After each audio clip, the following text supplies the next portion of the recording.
Wanita-wanita yang atau ibu-ibu atau perempuan-perempuan yang sedang haid itu kan haram sholat, tapi tetap disunatkan untuk keluar dari rumahnya dan mendekati ke tempat sholat id itu. Kalau di masjid jadi di luar masjid gitu.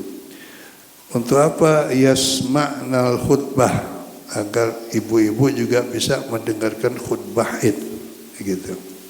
Sunnah ya.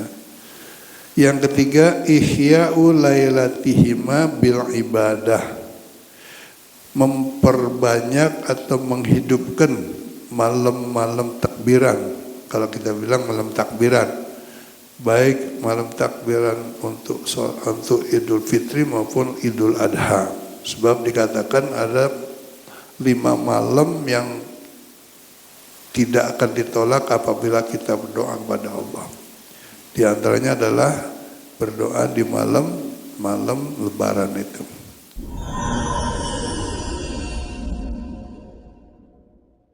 Di malam Lebaran itu supaya kita berusaha untuk bisa menghidupkannya, wa yahsulul ihya, menurut ulama sudah disebut ikut menghidupkan malam Id itu, malam Lebaran itu atau malam takbiran itu, artinya dapat pahala ihya'ul layalihima bi ihya'i mu'zamil lail. Caranya adalah kita beribadah separuh malam kalau bisa.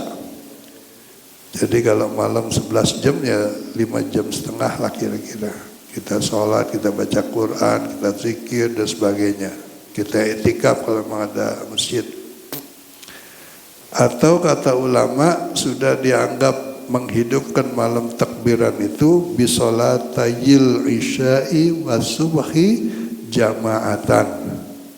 Jika malam takbiran itu kita sholat isya'nya dan sholat subuhnya berjamaah, itu sudah dapat pahala menghidupkan malam takbiran ya.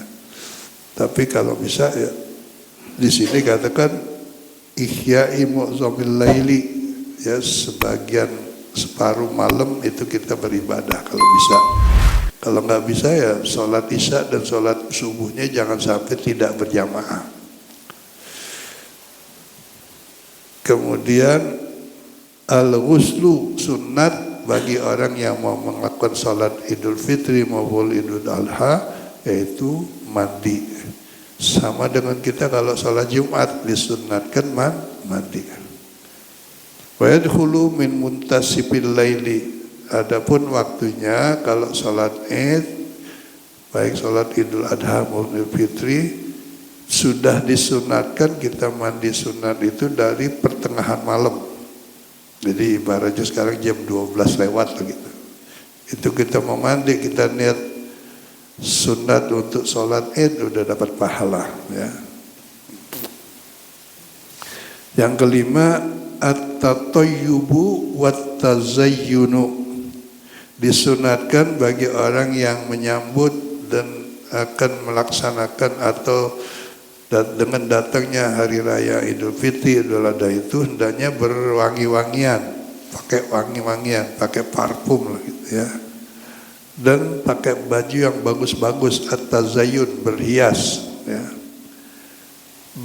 Bagi siapa? Lil qaidi, bagi orang yang tidak sempat untuk ikut berjamaah di tempat sholat Id namanya. Wal khariji, maupun ada orang yang mau keluar ikut sholat berjamaah Idnya di luar.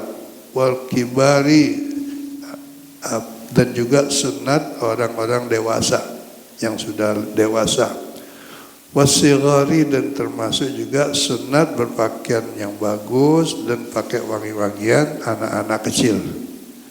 Ya, kalau dulu saya waktu masih kecil menjelang Lebaran itu kita dicukur rambutnya, antri itu kadang-kadang ya, dibeliin sepatu, pokoknya banyak. Orang tua dulu dihidupkan banget gitu ya, dikondisiin gitu, sehingga anak-anak itu terkesan kalau kalau sudah hari raya itu sangat ditunggu-tunggu gitu. Karena mau dibeliin sepatu, mau dibeliin baju segala macam. Nah sekarang sudah nggak ada tuh, nggak ada kesan begitu sama anak-anak. Ya. Padahal itu adalah cara mendidik anak-anak oleh cara orang dulu begitu. Emang ini sunnah, ya. Dan sunnahnya itu sawaunil musalli minhum wa ghairuhu. Apakah orang itu mau sholat id atau enggak, tetap disunatkan pakai wangi-wangian, pakai baju baru dan sebagainya.